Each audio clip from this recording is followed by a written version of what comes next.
दोस्तों, क्या आप आचार्य नागार्जुन को जानते हो? आचार्य नागार्जुन बौद्ध दर्शन के एक महान दार्शनिक थे। आचार्य नागार्जुन का मुख्य सिद्धांत था शून्यता। शून्यता का अर्थ कोई कुछ भी नहीं होता है। शून्यता का अर्थ होता है कि कोई भी वस्तु या विचार अपने आप में स्वतंत्र, स्थायी और आत्मस्वरूप नहीं होती है। उसका खुद का कोई स्वभाव नहीं होता है, वो किसी न किसी चीज पर निर्भर रहती है। नागार्जुन कहते हैं कि हर वस्तु कारणों और परिस्थितियों से पैदा होती है। किसी भी वस्तु का स्थायी स्वभाव नहीं होता, किसी भी विचार का स्थायी स्वभाव नहीं होता। अगर किसी भी वस्तु और विचार का स्थायी स्वभाव होता तो परिवर्तन असंभव होता। इसलिए आत्मा स्थायी नहीं, वस्तुएं स्थायी नहीं, विचार स्थायी नहीं है।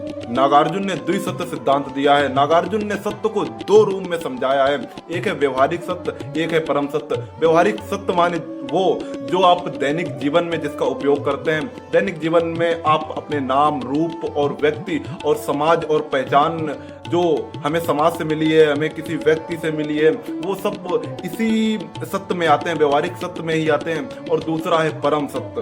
परम सत्य वो जब शून्यता का अनुभव हो, शून्यता का बोध हो, और जब ये जान लेना कि आत्मा, विचार और वस्तुएं ये इनका कोई स्थायी स्वभाव नहीं होता है। नागार्जुन हमें अपने दर्शन में बताते हैं कि ना तो शाश्वतवाद है, ना ही उच्छेदवाद है। माने ना तो सब कुछ स्थायी है और ना ही सब कुछ शून्य या नष्ट है। और इसी को वो कहते हैं मध्यम मार्ग, जो कि बुद्ध का मार्ग है।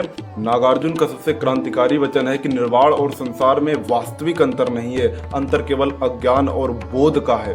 और नागार्जुन का सबसे प्रमुख ग्रंथ है मूल मध्यमकारिका, जिसे आप पढ़ सकते हैं और आप जान सकते हैं कि नागार्जुन थे कौन और उनका दर्शन क्या था।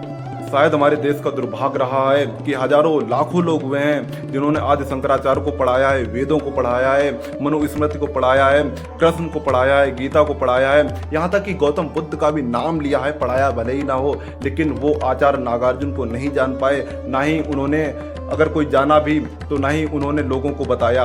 आचार्य नागार्जुन आज तक के मुझे लगता है कि शून्यवाद में और दर्शन में हमारे देश के सबसे महान दार्शनिकों में से एक हैं। टॉप 10 में मुझे लगता है टॉप 1 जो सबसे महान दार्शनिक हैं वो हैं आचार्य नागार्जुन।